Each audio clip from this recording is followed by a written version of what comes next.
return of the NBA. Here's a Michael Jordan.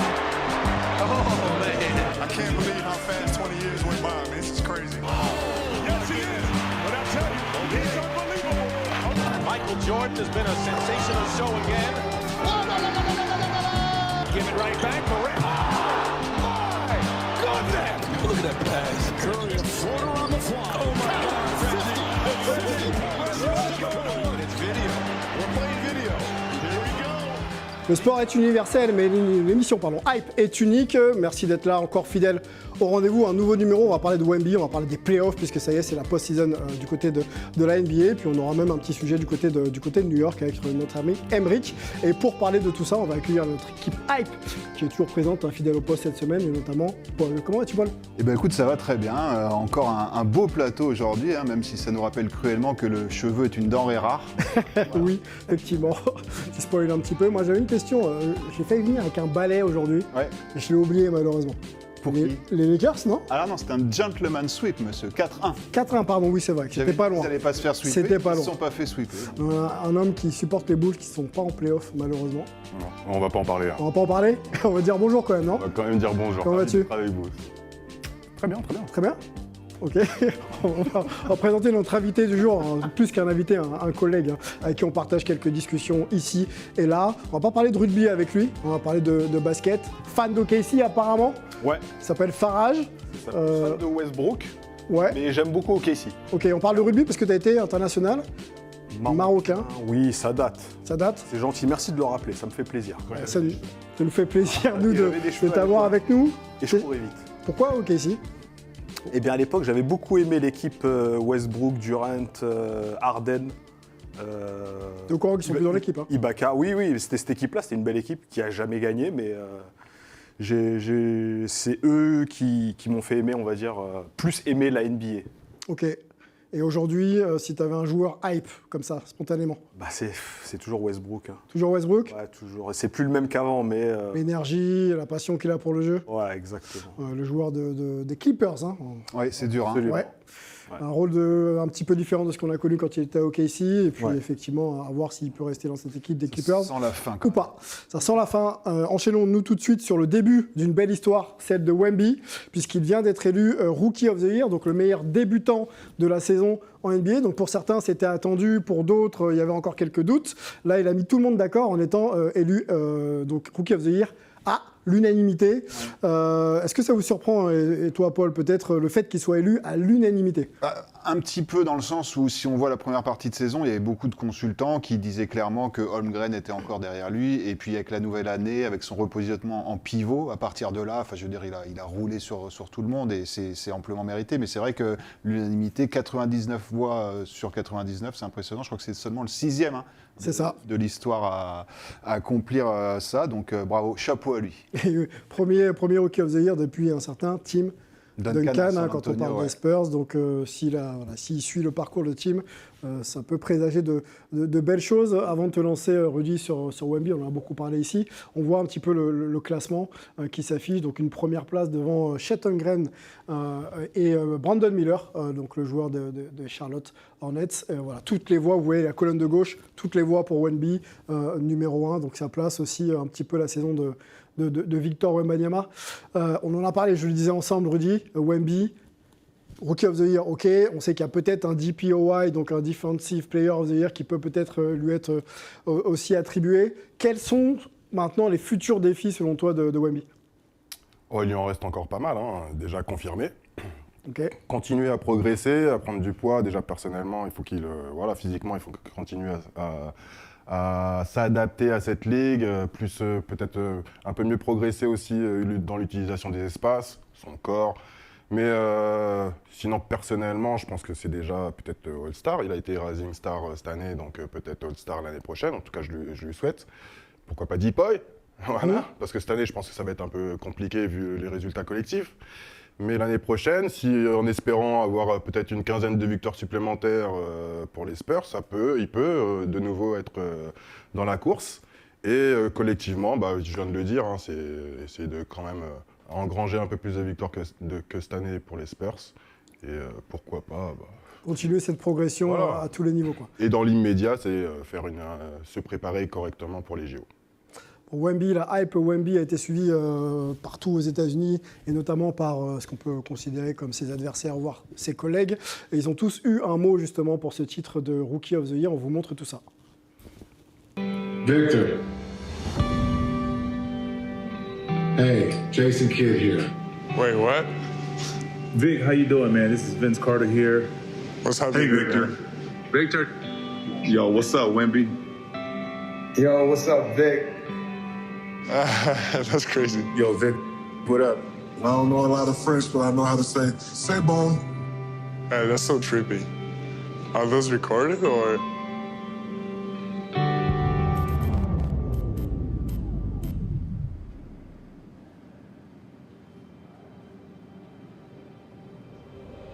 Hey, Victor. Yo, what's up, Vic? Yo, Vic, what up? Hey, Vic, Shaq here. Hey, Victor. Just wanted to say congratulations on a fantastic rookie season. Hell of a season. I'm very impressed at how you handled yourself this year. To watch you come in with all the hype and all the talk, you've lived up to it. High expectations. You've met all the expectations. Leading the league in block shots. Man, you have set the bar so high. You've represented the Spurs, you've represented yourself, you've represented France, everybody. Even before you get into the league, I got a chance to see the type of work that you put in and day out. Keep working, keep encouraging your teammates. The results will come. Stay hungry, man. The great ones, they stay hungry and they want more. They're never satisfied. Continue to work on your craft and be greater than you already are. We're looking forward to seeing what you're doing in the next 15 years, man. Keep balling, the future's so bright. I know, without a doubt, you're going to have an unbelievable career. But I wish you let me get one of my middies off sooner or later over you, man. You will, when it's all said and done, be one of the greatest big men ever.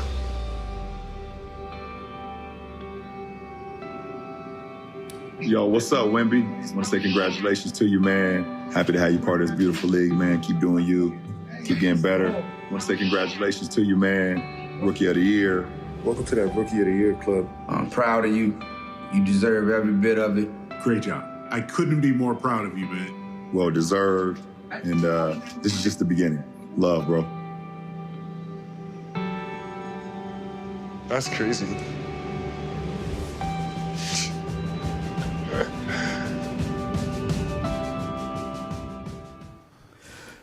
Le rêve éveillé de Victor Wembanyama, l'émotion dans ses yeux et puis même dans sa gestuelle, hein, c'était perceptible. Petite précision, pardon Paul, sur cette vidéo. Je crois que c'est très rare d'avoir quand même les anciens, quand même des légendes de la NBA comme ça parler d'un jeune, quoi. Ouais, ça fout les poils, on peut le dire. La chair de poule, hein, même la Farage, il tremblait pendant la séquence et je le comprends, hein, je partage son sentiment. Mais c'est vrai que c'est un de ses sponsors, hein, il faut quand même le souligner, Fanatics, là, qui est géré par Michael Rubin, hein, qui aime bien réunir les plus grands noms du sport, de la musique, etc. Mais c'est vrai que c'est impressionnant qu'il soit adoubé de la sorte par tant de grands anciens. Enfin, genre là, comme tu le disais, quoi, ça veut dire qu'il a vraiment marqué les esprits là-bas, quoi. Farage, émotion ou pression quand même sur les épaules? On a entendu Shaq qui dit qu'il espère qu'il deviendra peut-être le meilleur big man de l'histoire de la NBA. Ouais. Pression, non, je pense pas. À cet âge-là, quand même, on mesure pas spécialement, même si là, on a vu, comme tu as dit, qu'il avait un petit peu d'émotion, qu'il a senti qu'il y avait beaucoup de grandes stars, de légendes même, de ce sport qui ont salué sa saison. Pression, je pense pas. Et puis, surtout, avec les qualités qu'il a... C'est aidé par ses mensurations, mais ses qualités de basketteur font que tu peux pas avoir la pression.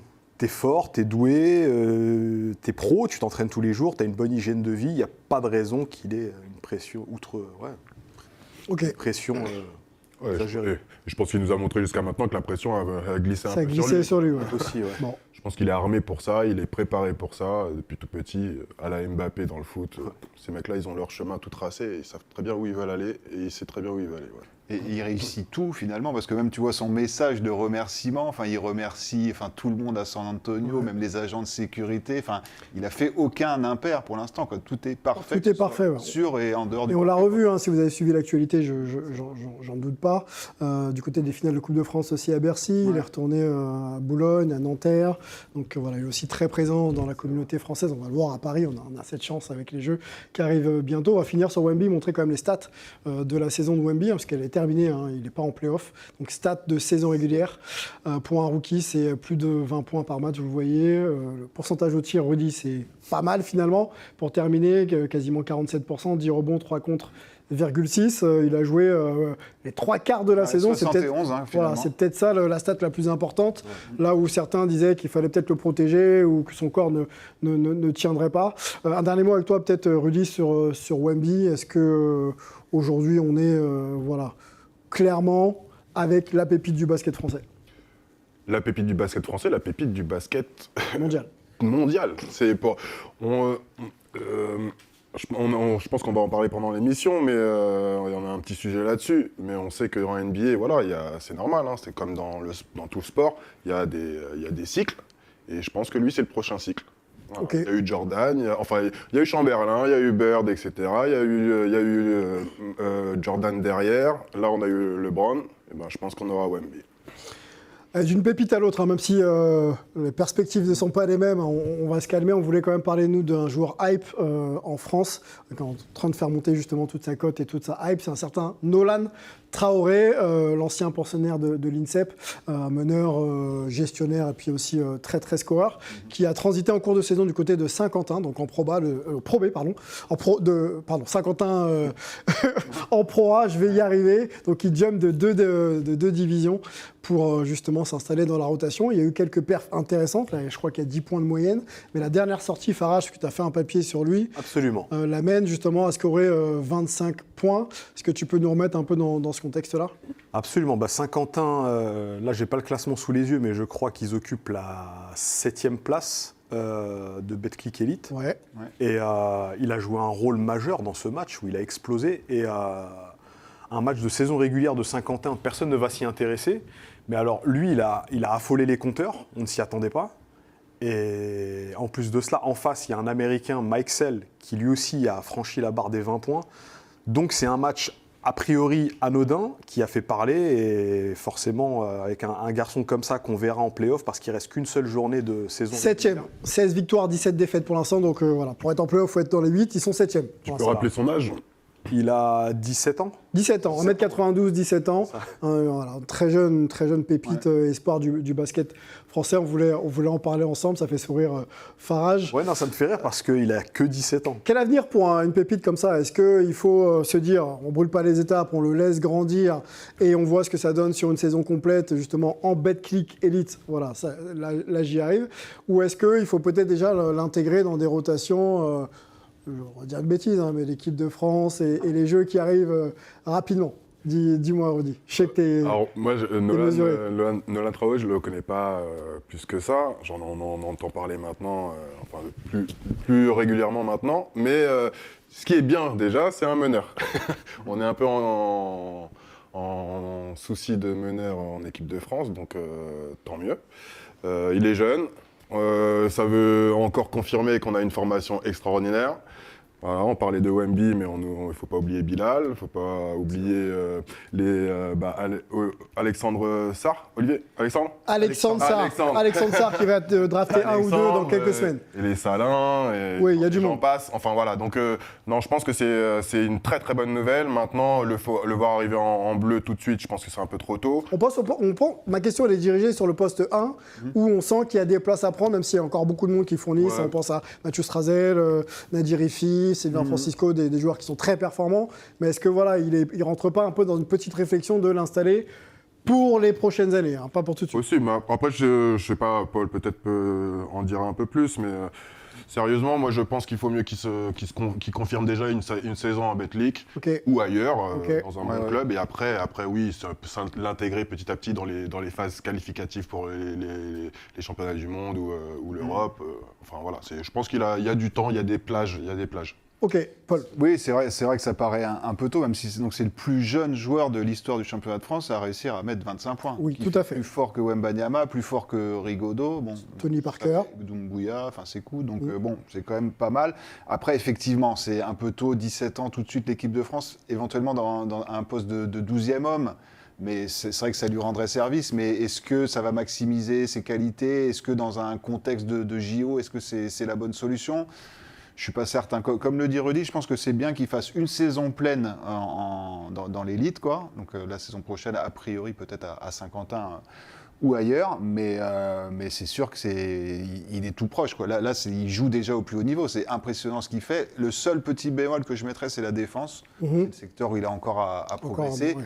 Mais offensivement, d'ailleurs, on l'a vu aussi au Hub Summit, là, c'était un des meilleurs joueurs face aux Américains. Il a impressionné les Américains, donc là-bas, il le guette et a priori, ça serait draft 2025, hein, comme il faudrait attendre l'année de ses... 2026 même, parce que l'année de ses 19 ans. 18 points face aux Américains dans le fameux match Hub Summit et 4 passes avec. Donc c'est très fort et comme le dit encore Rudy, c'est vrai que d'avoir enfin un meneur aussi prometteur, enfin on se dit mais... Où va s'arrêter l'équipe de France, quoi. L'avenir est à nous. Bon, déjà, l'équipe de France, son rendez-vous, c'est cet été, avec ou sans Nolan Traoré. Les joueurs font tout pour être performants. On va continuer notre émission. Farage, ça te va ou pas? Ah oui, nickel. Ouais. Franchement, j'ai envie de rester avec vous. Eh ben, reste avec nous, on va se lancer dans notre hype ou pas hype.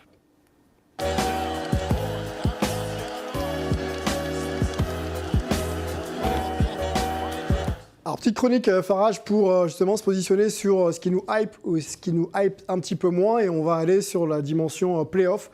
Premier tour, équipe qualifiée, équipe éliminée. Donc forcément, il y a un top et un flop. Hein, c'est un peu le principe. On va faire un petit tour de table ensemble. On va commencer peut-être par les flops. Et puis ensuite, on essaiera de développer un petit peu ensemble.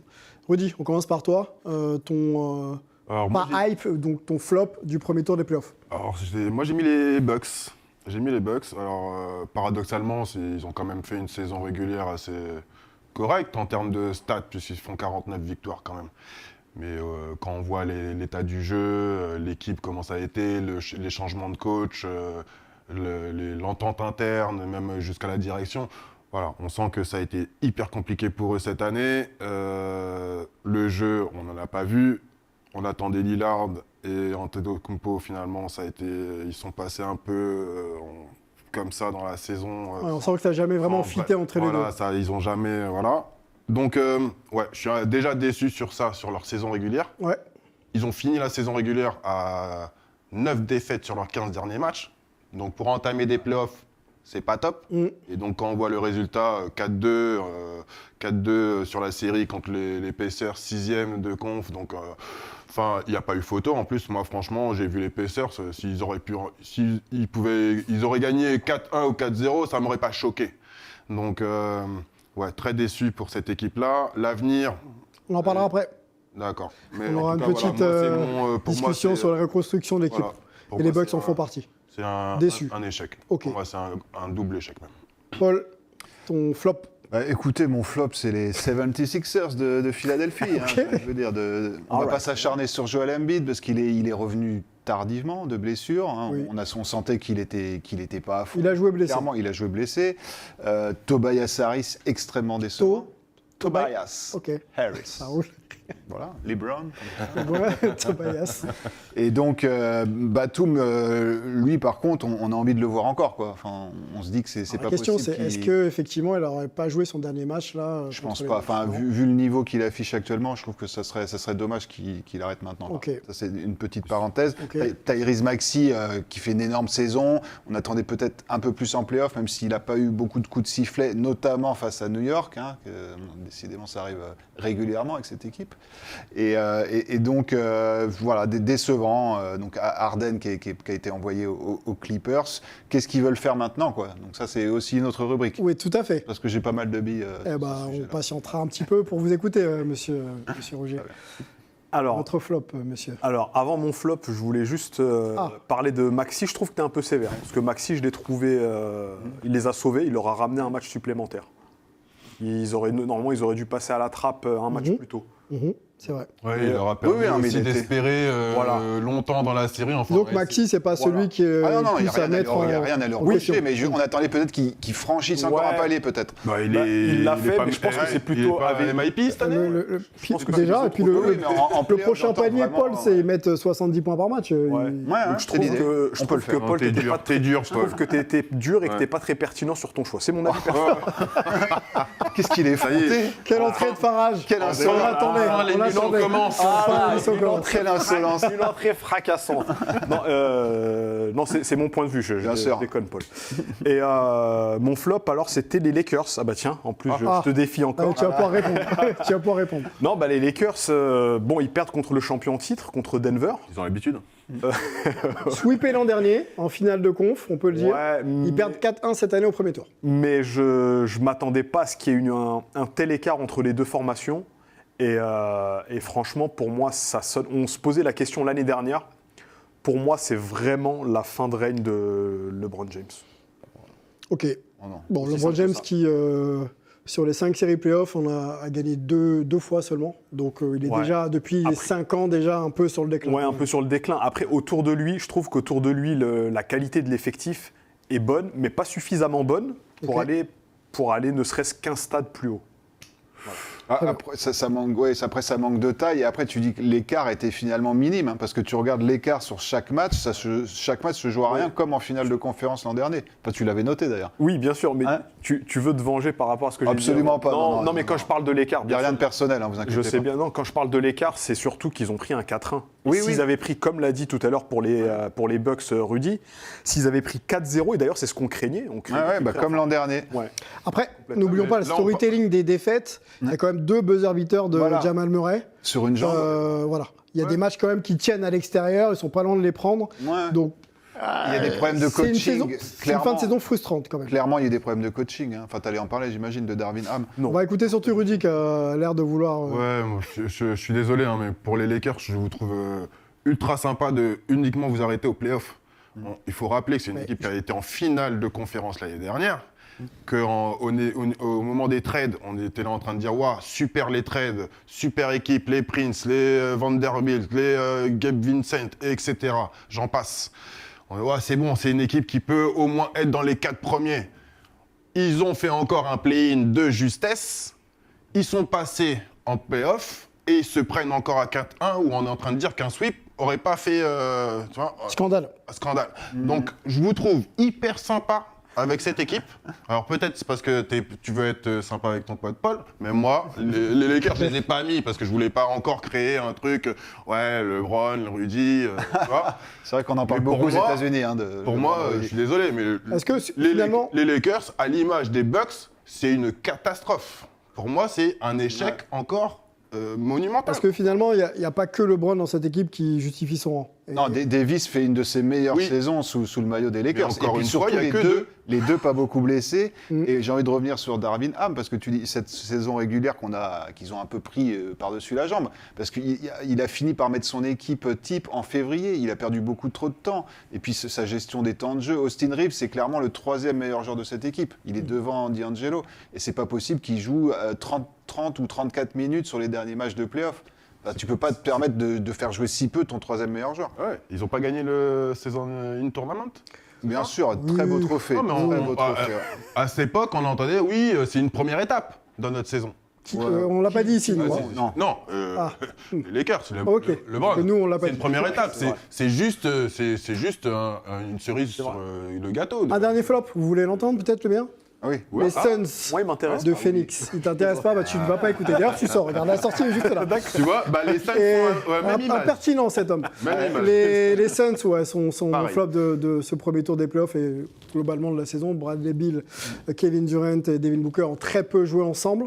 Et puis, on a une équipe qui a mal été construite pour moi. Il n'y a pas d'axe 1-5 très fort, il n'y a pas de meneur. Et à ce niveau-là, quand tu arrives en play-off et qu'il faut organiser l'attaque parce que les tempos sont ralentis et qu'il faut trouver des solutions sur des plays offensifs que tu maîtrises, si tu ne les as pas... je vais faire très court. Je vais faire très court, mais si tu ne les as pas expérimentés en saison régulière, ça te pose problème. Et cette équipe a tapé dans le mur parce qu'elle est mal structurée pour moi. Voilà pourquoi c'est mon flop de ce premier tour. On continue avec les tops ? Ouais, juste pour préciser que là-dessus, sur les Suns, ça montre clairement que les super teams, c'est plus viable. Parce que là, en fait, Grayson Allen se blesse et ils n'ont plus personne, en fait. Tu vois, donc Nurkic qui jouait même pas 25 minutes par match... clairement, tu peux plus faire une équipe avec 3 joueurs à salaire max, parce que sinon, tu n'as pas de profondeur et ça ne tient pas la route. On voit avec les Clippers aussi, on aurait pu les enfoncer, j'étais prêt à le faire. Mais... C'est vrai, les Clippers, c'est pas fameux non plus. On va passer au top, parce qu'on a le temps qui tourne. Rudy, tiens, je te file une passe d'ess. Oh, wow. Allez, Top, les Mavs. Les Mavs, pourquoi les Mavs ils ont fini 5e de la ligue de conférence Ouest, mais je trouve qu'en début de saison, on les mettait pas aussi haut, suite à la déception de leur saison précédente. Donc on avait beaucoup d'interrogations sur l'implication de Doncic à fédérer un peu cette équipe, à les emmener un peu comme Anthony Edwards qui fait avec Minnesota. Doncic, voilà, se concentrer sur le jeu et pas sur les arbitres. Kyrie Irving a trouvé sa place aussi. Les ballons, est-ce qu'il allait avoir des ballons? Parce que Doncic mangeait pas mal aussi, gardait beaucoup la balle. Donc super surprise à ce niveau-là. Et on peut voir aussi au niveau des playoffs, ça a continué à progresser toute la saison. Et là, sur les playoffs, les Clippers, voilà, ça n'a pas trop Quel est le meilleur joueur de ce premier tour quand on parle des Dallas Mavericks? Irving, pour moi. Irving? Pour moi, c'est lui il a laissé le jeu en première mi-temps. À chaque fois, il laisse ses équipiers rentrer dans le match. Et dès qu'il sent que le jeu a besoin de prendre le lead, il le prend. Et justement, est-ce que c'est pas lui le leader un peu charismatique de cette aventure, en tout cas premier tour des playoffs, je parle. Pour moi, oui. Ouais. Moi, j'ai noté sur ma petite feuille, j'ai mis un Kyrie au niveau de l'époque des Cavs, quand ils ont été champions avec les... Voilà. Le truc, c'est que c'est pas une feuille, c'est un téléphone portable. Sur mes notes. J'ai dit sur mes notes. Non, t'as dit sur mes feuilles. Pardon. Et si je ne m'abuse, ma stat, elle est peut-être pas exacte à 100%, mais je crois que c'est le dernier match où il met que 2 points en première mi-temps. Oui. Et après, il se réveille. 30, il fait un match extraordinaire. Donc c'est pour ça que je te rejoins sur... Et à mettre des paniers clutch. Et quel régal, à avoir joué. Enfin, c'est le meilleur manière de ballon de l'histoire. Enfin, il fait des trucs... Folie. 20 points de moyenne en deuxième mi-temps, Kyrie Irving, sur le premier tour. 20 points de moyenne en deuxième mi-temps. En deuxième mi-temps, c'est incroyable. On en reparle plus tard. Non, pas des Mavs, on ne reparle pas des Mavs plus tard. Tu peux en parler si on a un peu de temps. Rapide pour dire aussi que, tu vois, contrairement à certains qui ont fait des trades qui étaient un peu bancales, etc., là, PJ Washington, ça confirme qu'à Ford, on sent qu'ils ont fait... Ces 2 trades-là ont permis à cette équipe de repasser encore un palier. Franchement... Eux, aujourd'hui, ou jamais j'aurais pensé, je suis capable de presque les voir aller jusqu'en finale NBA. Franchement, ça m'étonnerait. Ils vont battre les Clippers, moi, je pense. On va suivre ça de près. On avance sur les tops, messieurs. Allez, Paul, ton top. Évidemment, les loups, les Wolves. Les loups. Un certain Anthony Edwards et Rudy Gobert, jeune papa d'ailleurs. J'ai failli, mais je crois que tu le maîtrises mieux que moi.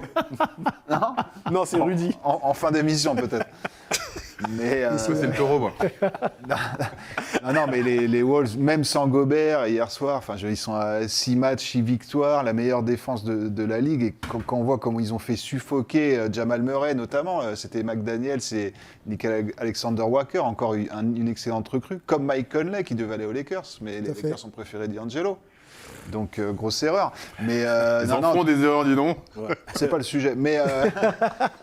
Et puis l'an dernier, il faut se souvenir qu'on leur riait au nez. On disait que le transfert de Gobert, c'est le pire de l'histoire de la NBA, voire le pire de l'histoire du basket. Et maintenant, c'est une vraie équipe. On voit là, hier soir, il est remplacé par Kyle Anderson, qui est aussi absent pour des raisons personnelles. Et justement, félicitations à lui, ce qui devient pour la première fois papa, Rudy Gobert. Absolument. Et donc vraiment très impressionnant. Et évidemment, comment ne pas mentionner The Ant-Man, Anthony Edwards. On le fera un petit peu plus tard dans l'émission. L'héritier d'un certain Michael, on va le dire. Ton top, Farage? Eh bien, je vais vous surprendre. Ce n'est pas OKC, mais les Celtics. D'accord. Les Celtics, plutôt parce que justement, c'était attendu, mais justement, ils ont assumé leur statut. On sent que c'est la force tranquille. Et que vraiment il y a une osmose et que les Jason Tatum, les Jaylen Brown, ils sont au niveau, que la machine marche bien. C'est pas spécialement l'équipe que j'apprécie le plus. Ça c'est après. Non plus. Oui, après ça ne regarde que moi. Nous aussi. Mais objectivement, ils sont au rendez-vous, quoi. Ouais, objectivement, sur ce que j'ai vu, pour moi, c'est l'équipe que je vois aller au bout. Attention, Porzingis blessé. Ça peut peut-être changer la donne. J'ai un peu de mal sur l'identité de cette équipe où j'ai du mal à savoir qui lead vraiment et s'ils sont vraiment à fond. Je les trouve un peu nonchalants. Mais bon, peut-être qu'ils vont pouvoir monter leur niveau. Pour ça, je trouve pas ça très...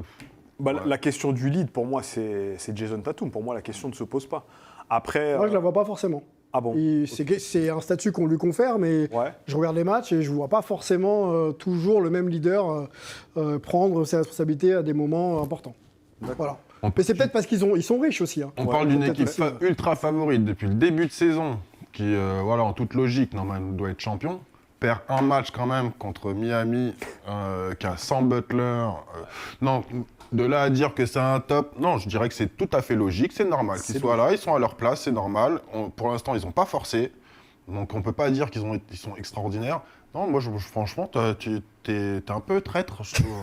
OKC qui fait une super saison, que jamais on aurait cru qu'ils allaient finir premier de la conférence, ils te font un sweep. T'es là? Oh non, pas OKC. Excellente imitation. Bref. C'est vrai. Avancez. Non, mais franchement, ça se voit que tu joues au rugby et pas au basket. Bon, mon top moins rapide, c'est les Knicks de New York. J'aime beaucoup ce que fait Jalen Brunson, qui porte cette équipe. Et cette équipe est vraiment une équipe de conquérants. Pas forcément de très forts basketteurs. Mais voilà. Ils ont le meilleur Big Three actuel de Villanova. C'est vrai. Josh Hart, DiVincenzo et Brunson. Exactement. Mais j'ai peur que Thibodeau les essore un peu trop, parce qu'ils sont à 40, notamment Josh Hart, c'est 48 minutes. 48 hier minutes. soir. Combien de temps ça va là c'est tenir? money time. Hein. Là, c'est les moments les plus importants de la saison. Même les joueurs ont envie de jouer, donc je pense que ça ne doit pas trop leur poser de problème. On avance, messieurs? On va débattre ensemble dans l'émission Hype.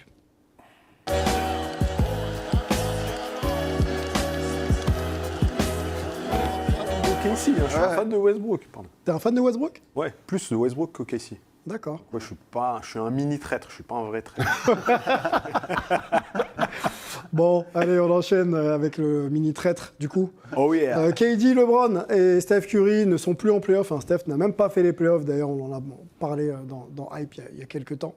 Est-ce la fin d'une ère, messieurs? Puisque je crois que depuis 2006, les trois étaient apparus en play-off à chaque saison. Bon, LeBron ayant commencé il y a 21 saisons, ça aide. Mais là, on n'a plus dans le paysage un Steph Curry, ni un KD, ni un LeBron James. Question simple, est-ce que c'est circonstanciel ou est-ce qu'on peut marquer de cet événement la fin d'une ère, Rudy? Je pense qu'on peut se poser la question, oui.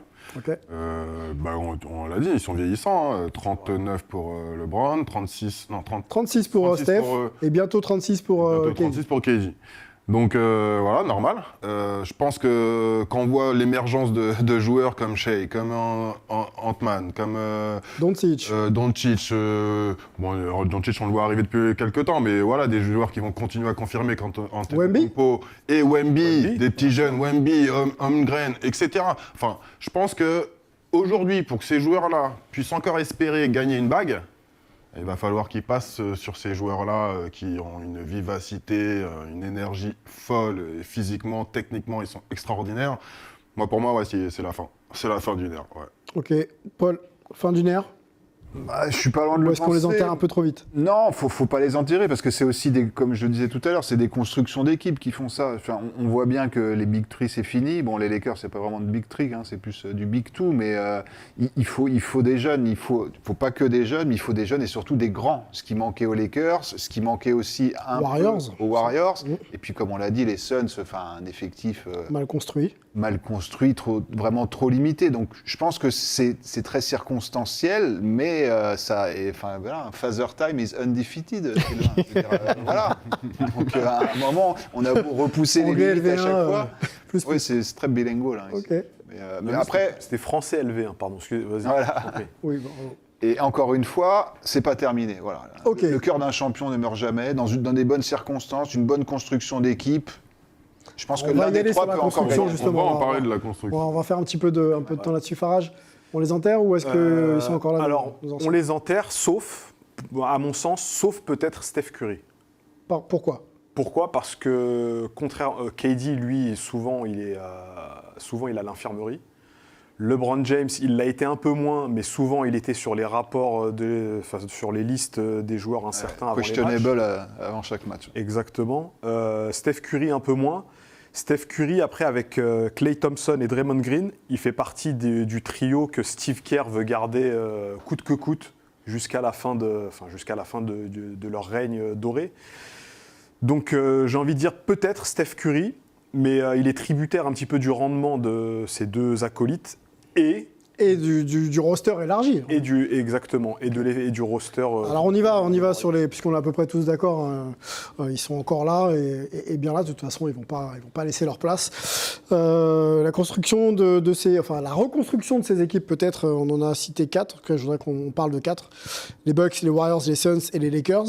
Ça passe par quoi justement? Est-ce qu'il faut enlever de la pression et de la responsabilité aux leaders que l'on connaît pour homogénéiser un peu plus les effectifs, ou alors ouais, vas-y. En parlant des Lakers, allez, vas-y. Que je connais le mieux. Comme les Sixers d'ailleurs, ils cherchent une troisième star. Là, les Sixers, par exemple, ils veulent, on entend Paul George, Ingram, voire Butler. Donc ils veulent un Big Three. Voilà. Et pour moi, c'est pas la solution. Il vaut mieux, regarde, quand tu vois, par exemple, là, Naz Reid, qui est meilleur 6e homme de la saison, il était free agent l'été dernier. Les Lakers, ça avait été, on en avait parlé, la rumeur, ils essayaient de l'avoir, mais c'est typiquement ce genre de joueur-là qu'il faut. Je veux dire, il faut plus de corps, de bodies, et de grands, et de mobiles. Je veux dire, C'est le soleil qui lance l'anglais comme ça ou pas? Ouais. Okay. Mais voilà, il faut surtout des joueurs qui sachent attaquer et défendre, ce qui n'est pas toujours si évident que ça, quoi. Des 3&D. À moindre coût, puisque tu as des stars qui prennent beaucoup dans la masse salariale. Il faut mieux équilibrer les équipes. C'est un peu le problème. C'est parce qu'on parle de joueurs vieillissants qui coûtent très cher et qui aujourd'hui sont presque... sont difficilement tradables. On parle du cas de LeBron, par exemple. LeBron qui réclame en plus... Player option à 50 millions, là. Voilà, soit il l'active, soit il teste le marché. Voilà, et il réclame un contrat à hauteur de 60 millions par saison pour un minimum de 2 ou 3 saisons en signature. Donc c'est compliqué pour une franchise. En plus, il va peut-être imposer la venue de son fils Bruni. Ou Brony. Je sais pas quoi, là. Pardon. Pardon. Toi, t'as du mal avec les James. Entre LeBron et Bruni. Non, mais j'ai vraiment du mal. En fait, Brony. C'est quoi? C'est celui dans des BZ. C'est dans des BZ, Dragon Ball Z, c'est ça, Brony? Ah oui, Brony, oui. Broly, d'ailleurs, en plus. Broly. Non, c'est Broly. Ah non, c'est Broly. Bon, peut-être. Broly, cheveux jaune-vert, là. Et pas Broly. Costaud comme ça, là. Broly. D'accord. Ah oui. Bon, c'est pour ça que je m'en souviens à peine. Dragon Ball Z, non. J'ai des gros problèmes avec les prénoms. Je pensais pas. Je pensais pas. Il se dit... Où je suis tombé. Là, je suis perdu. Allez, Rudy, faut conclure. Ouais, non, mais je disais t'aimes pour pas LeBron, en fait, quoi. Non, c'est que déjà pour lui, ça va être... Voilà, si en plus la franchise doit récupérer en plus son fils, ça va être compliqué. Ensuite, pour les autres franchises, on voit que les Booker, par exemple aux Suns, Booker, KD et Bill sont à 50 millions par saison sur les deux prochaines saisons aussi. Eux, les tradés, c'est quasi pareil. On parlait des Bucks. Les Bucks ils sont tous sous contrat. Les Middleton, les Antetokounmpo, les Lopez sont encore tous sous contrat. Les Lillard sur encore une bonne saison. Donc eux, peut-être qu'ils vont repartir. Après, il y a des contrats qu'on peut échanger. Le principe de la NBA, c'est qu'on peut échanger des joueurs. Bien sûr. Mais eux, déjà encore, ils sont plus... Ça va. Moi, c'est les Warriors qui, pour moi... Aujourd'hui, les Warriors et les Lakers, qui pour moi me posent le plus de questions, parce que, voilà, on a parlé de LeBron, mais en plus, ils ont tout le roster qui est en free agent. Et côté Warriors, eux, c'est surtout la question Clay, qu'est-ce qu'on fait avec les trois, qui on met derrière, est-ce qu'on repart pour 2 ou 3 saisons avec cette... et finir, justement... On peut poser la question à Farage sur les Warriors. On en a parlé, nous, un petit peu ensemble, mais t'étais pas là. Clay Thompson arrive en fin de contrat, Steph Curry a 2 ans, et je crois que Draymond Green aussi a 2 ans. Les fracas de Draymond Green, tu as pu suivre aussi un petit peu en saison, il fait beaucoup parler de lui. Est-ce que c'est cette équipe pour toi qui a le plus besoin d'être reconstruite? Le plus besoin d'être reconstruite, pas spécialement, mais par contre, ils n'ont pas le droit de se louper. Ils n'ont pas le droit de se louper au vu de leur expérience, au vu de leur âge. Et j'ai envie de te... Ce qui est problématique à cet âge-là, c'est que ces joueurs-là, en plus, avec le passé qu'ils ont eu, avec le palmarès qu'ils ont eu, c'est que c'est très compliqué de leur dire aujourd'hui, on va ramener quelqu'un, ça va être lui le meneur, ça va être lui le franchise. J'arrive pas, je suis pas aussi fluent que toi en anglais. Ça va être lui le. Ça va être lui le franchise player. C'est compliqué à digérer. Des joueurs comme ça, ils accepteront jamais. Après, on n'est pas à l'abri qu'ils nous sortent un barreau d'honneur, une dernière saison de dingue. Oh, ça semble compliqué. Ça semble compliqué, c'est vrai, mais si Draymond Green se met à jouer au basket plutôt que de se chamailler, déjà on peut peut-être l'envisager. Mais c'est pas gagné, je suis d'accord avec toi. On parle de fin d'une ère. Oui, là, on vient d'exposer un peu les 4 équipes, leurs difficultés qu'ils ont à faire éventuellement un trade pour améliorer les forces en présence. je pense que c'est fini. Pour les 2-3 prochaines saisons, construire une équipe là pour ces 4, c'est quasi impossible. C'est quasi impossible. Avec la concurrence, on en a parlé, les jeunes qui arrivent en plus, qui frappent à la porte de plus en plus tôt et fort. Bon, on va suivre un peu. De toute façon, l'intersaison, ça n'a pas encore commencé. On est en play-off. La free agency, je crois que ça commence 2-3 juillet, quelque chose comme ça. Il y a la draft avant, donc les effectifs vont beaucoup changer. Il y a pas mal de coachs aussi, à mon avis, qui vont peut-être aussi changer de maison. On va suivre ça dans Hype. On va s'arrêter, nous, du côté de New York et aller faire un tour. Discuter, avec notre gars, Emric.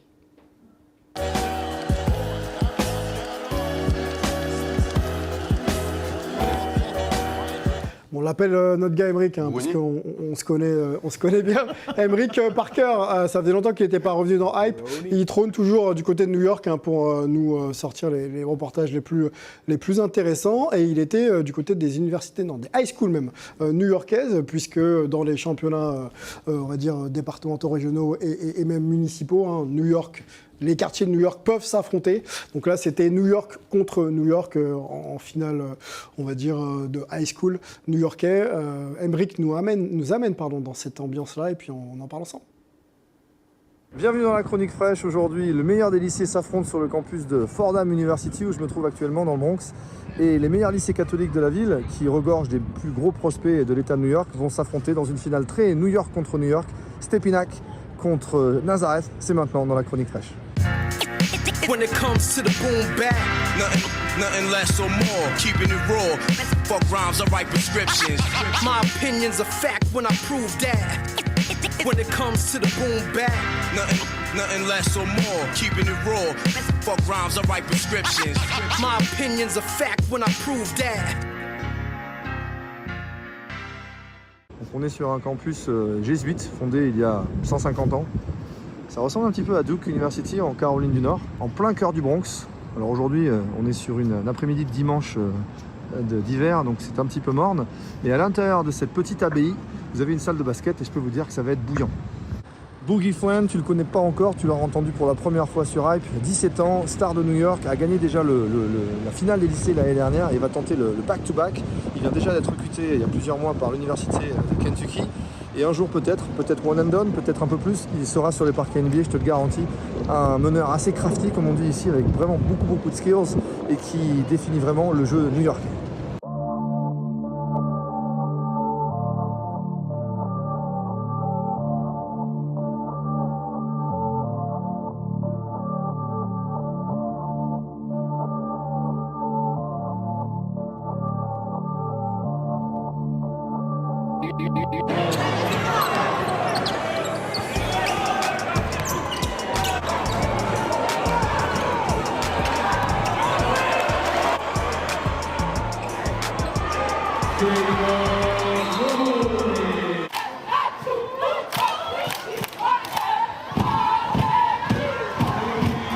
L'ambiance elle est complètement folle et c'est que du lycée, les mecs ils ont 16 ans et 17 ans, c'est la finale, mais tout New Yorkais là.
J'espère que cette incursion au cœur des lycées new-yorkais t'aura plu. Boogie Flam vient de gagner son back-to-back avec Archbishop Stepinac. C'était New York contre New York. Bientôt, il va rejoindre les rangs de Kentucky, la grosse écurie en D1 basketball ici aux États-Unis.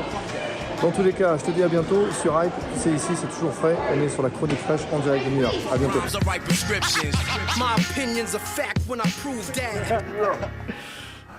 Il est chaud. La formation à la new-yorkaise, hein, c'est assez rare d'avoir ce type d'image un petit peu en inside. On remercie Emric Parker, hein, que vous pouvez retrouver sur les réseaux, notamment sur Instagram, compte @fraîcheur. Vous y allez, il y a plein de vidéos de ce type-là.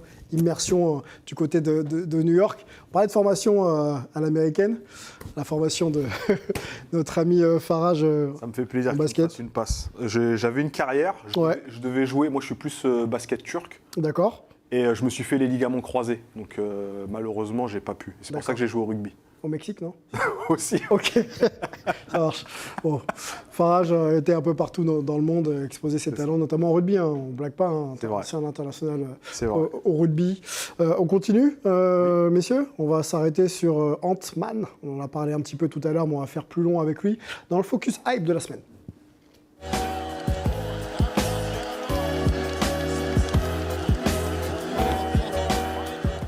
22 ans, l'arrière de Minnesota Timberwolves, qu'on voyait un petit peu monter les saisons précédentes, mais là qui clairement prend le leadership de son équipe, prend tout le monde sur son dos et les emmène le plus loin possible. Regardez les matchs d'Anthony Edwards, c'est pas du temps de perdu. Faisons un petit peu de temps sur sa hype autour justement de ses performances sur le terrain, son côté leadership. Certains le comparent même dans le mimétisme à un certain Kobe Bryant et Sa Majesté Michael Jordan. A raison ou pas, posons-nous ces questions-là ensemble. Déjà, sur ce que vous avez pu voir récemment, l'année dernière sortie en play-off, Paul, qu'est-ce que tu vois d'Ant-Man que tu ne voyais pas les saisons précédentes? Il a encore franchi un palier, il est encore plus intense des deux côtés du terrain. Défensivement, c'est devenu une bête, hein. Et puis on le voit là encore hier soir, hein, face aux Nuggets, très impressionnant. Et puis offensivement, enfin, je veux dire, il sait tout faire, quoi. Quand il crosse Reggie Jackson, qui le monte, il est provocateur, il est souriant, enfin, il vit vraiment le truc, il vit les matchs, il partage sa passion. Enfin, c'est juste pour la NBA, enfin, je veux dire, c'est le joueur rêvé, quoi, hein. Le visage de l'NBA, futur visage de l'NBA, Rudy? C'est en train de le devenir, là. Hein. Ouais. Mais bon. Il a que 22 ans. Hein. 23 en août, je crois. Pardon. Il est prêt. Pour l'instant, là, vous pouvez regarder les stats. Hein. Tu parles de progression. Oui, après, Paul. là, on regarde ses stats. On voit ses stats, là, c'est sur les playoffs. Hein. Playoffs, ouais. Premier tour. Voilà. Mais si on regarde sur sa saison régulière... Restons sur les playoffs, parce que c'est vraiment là où ça... Ça fait déjà quelques temps qu'on en parle d'Anthony Edwards. Déjà l'année dernière, on disait que c'était déjà un joueur d'avenir. Enfin, c'était un joueur qui commençait déjà à marquer déjà la NBA de son empreinte. Par contre, il avait un problème de lead, puisque dans ta présentation, tu l'as bien dit. C'est ça qui fait la différence par rapport à la saison dernière, c'est qu'il est sur les mêmes stats, il garde cette intensité de jeu, cette technique aussi. Par contre, il le fait à des moments clés dans le match où tu sens qu'il est là pour emmener son équipe, un peu comme le Kyrie Irving à Dallas ou Doncic.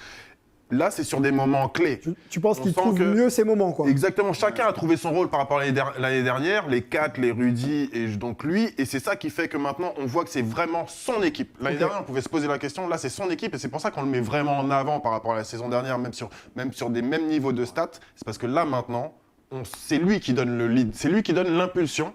Alors qu'avant, il jouait comme tous. Ce qui est très intéressant dans cette ligue où les stats sont constamment valorisés, ce que tu dis important, c'est qu'il a à peu près le même volume, mais pour le coup, il utilise mieux ses munitions. Voilà. Peut-être que son coach aussi, Chris Finch, l'aide aussi à s'épanouir, et puis ses coéquipiers qui c'est ça, l'entente. Positionnent un peu. Il est complètement mature maintenant, c'est déjà sa 4e saison NBA. Hein, c'est vrai, 22 ans. Ouais, impressionnant. Pour Ant-Man. La saison un petit peu d'Anthony Edwards avec toi? C'est un monstre. Ouais. Non, mais ce que j'apprécie beaucoup, moi, c'est ce que j'aime beaucoup. Après, j'aime beaucoup les joueurs, moi, qui apportent une énergie. Oui. Et lui, c'est vraiment... Il y a des leaders techniques et il y a des leaders par le comportement. Et lui, en fait, il fait un petit peu les deux. Mais ce côté vraiment... je vous emmène avec moi, les gars, je vous montre l'exemple. Et c'est un meneur par le comportement. Avec le sourire, il a une bonne gueule. Il charrie beaucoup l'adversaire aussi. Bon, ça, quand je le vois faire ça, ça me fait beaucoup rire. J'aime bien ce côté spectaculaire, ce côté trash talk, mais il me fait souvent dire, et c'est rare que je dise ça d'un joueur, lui, j'ai pas envie de l'avoir en face de moi. Ok. Donc il dégage vraiment cette impression de présence, quoi. S'il est en face de moi, je sais pas comment je vais gérer. Par exemple, s'il me parle mal, s'il me provoque, s'il fait... Comment gérer C'est pas son pas le plaquer style. par contre. Hein. C'est pas son style. Non, mais au contraire, c'est un joueur qui prend du plaisir et transmet du plaisir à travers son jeu. C'est pas quelqu'un qui va trash talker, il va gonfler un peu comme tout le monde, mais il trash talk pas. Il charrie avec le sourire. Il charrie avec le sourire, voilà, il est toujours dans le jeu et en fait il charrie avec le jeu. J'ai voulu faire l'américain, j'ai dit trash talking, mais c'est vrai qu'il joue, en fait, c'est le body language. Après, il se laisse pas marcher dessus. On s'en souvient de son échange avec Draymond Green. C'est son body language, en fait, qui parfois, pour l'adversaire... Langage corporel, finalement. C'est vrai. Alors, sur les comparaisons, puisque beaucoup de comparaisons sortent dans les médias, les anciens joueurs NBA, Charles Barkley, Shaquille O'Neal n'hésitent même pas à mentionner le nom de Michael Jordan dans la même phrase quand on parle d'Anthony Edwards. Est-ce qu'on va pas un peu loin? Et si oui, quelles seraient les similitudes selon vous? Il a certains moves, certaines mimiques. Là, par exemple, cette nuit, il a mis un 3 points. Le haussement d'épaule. Il est revenu en haussement d'épaule. Ouais, c'est du Jordan tout craché. Moi, j'ai regardé justement ce match cette nuit. Il limite les Nuggets à 80 points. Il n'y a pas Rudy Gobert. Je sais pas, il y a une énergie dans cette équipe. On sent qu'il y a une force naturelle qui s'y dégage. Et ça me fait penser un peu aux Bulls des années 90 de Jordan, qui lui aussi... inculqué la même énergie, insufflé la même énergie à ses coéquipiers, cette même rage de vaincre, ce plaisir de jouer, de trash talker, mais toujours à travers le jeu, les moins 40, moins 38, voilà, sans te faire trop de mal à tes oreilles, mais voilà. Donc je trouve que c'est dans la comparaison. Même sans parler de move, juste dans l'énergie, dans l'état d'esprit, je trouve que c'est aussi, il le ressemble. Est-ce que, en restant toujours sur ce principe de comparaison, c'est pas plus une sorte de D-Wade, un peu Dwayne Wade, époque Miami, déjà les morphotypes sont un peu les mêmes, plus qu'un Kobe ou un Jordan, dans l'expression du jeu, là, je vous en ai vers là. Alors, quand moi je le vois monter au panier, il m'impressionne comme D-Wade m'impressionnait du temps où il était au Heat. Okay. Après, de là, le comparer à Jordan, pour moi, je trouve que c'est un peu trop tôt, que c'est un peu trop fort. Après, c'est tout le malheur que je lui souhaite. Mais là, pour moi, la comparaison avec Dwayne Wade lui convient, à mon sens, lui convient davantage. Bon. Ouais, c'est parce que c'est moins élevé que Jordan. Ouais. Moi, franchement, je dis pas qu'il est au niveau de Jordan. Par contre, dans l'énergie, c'est ça en fait. Complètement. Oui, c'est vrai. Dans le complètement. On se rappelle de D-Wade Heat, énormément d'énergie. Qui avait un côté leader aussi. Moins prononcé peut-être. Tout à fait. Edwards. Bon, on va suivre un peu l'éclosion, puisqu'on parle d'éclosion d'Anthony Edwards. Ça surprend tout le monde. On l'avait en tout début de saison, on l'avait déjà encensé, souviens-toi, parce qu'il avait porté Team USA au Mondial. Tout à fait. D'ailleurs, il a eu un propos sur Team USA en plus. Oui, il a dit, et puis il a hâte de... Enfin, toi, en plus, ça fait... Il a hâte de revenir, et puis il a remercié Team USA de l'avoir pris l'été dernier, parce que ça l'a lancé dans cette saison, et on voit tout le bienfait des progrès d'Anthony Edwards. Il a hâte de rechambrer Kevin Durant avec l'équipe américaine, d'ailleurs. Bon, on va voir ça, peut-être pas trop, parce qu'il va falloir qu'ils jouent ensemble quand même. C'est mieux, c'est mieux pour la cohésion. On peut quand même finir avec Anthony Edwards pour rappeler qu'ils ont quand même... Ils mènent 2-0 dans leur série face aux Nuggets. 6 matchs victoires. 0-2 donc, voilà. Et il a mis combien 43 points en match d'avant et là 30... très fort. 27. Voilà, donc bon. Merci monsieur. 32 points de moyenne depuis le début des playoffs, en espérant que ça continue pour lui. Et c'est Wolves et Rudy Gobert ils peuvent aller loin. Allez, on va conclure, messieurs. Ça a été, Farage, pour cette première ? Je suis triste que ça passe vite, hein. Ah ouais, ça passe trop. Bon, je te dis en public, on ne te reprendra pas. Non, tu peux pas. Tu peux pas C'était pas après l'avoir dit en privé. Bien sûr, tu reviens quand tu veux. Merci d'avoir été hype avec nous. Bravo. Un vrai plaisir de t'accueillir. Ce fut un plaisir. Et à la prochaine, j'espère. Ouais, dans 2 semaines. On sera là dans 2 semaines. Avec plaisir. Si tu es là. Merci, vous êtes une belle personne. Merci. Merci à toi. On sait que tu t'envoles du côté de la Guadeloupe. Bon, on profite bien. On voit une petite carte postale. Je sais que ça se fait plus, mais bon. On voit une petite photo de carte postale. Moi, je veux que tu passes un bonjour à ma famille. Oula, on va s'arrêter là. Bastère, c'est ça, à côté de Marie-Galante. Exactement. Paul, merci beaucoup. Et merci à toi, merci à vous. Et puis on se retrouve dans 2 semaines. Et oui. La communauté Hype, merci beaucoup. On va remercier Lucien et toutes les équipes en régie pour avoir préparé cette émission. Puis on se retrouve dans 2 semaines. Ciao. Merci Lulu, t'es le meilleur. Ciao.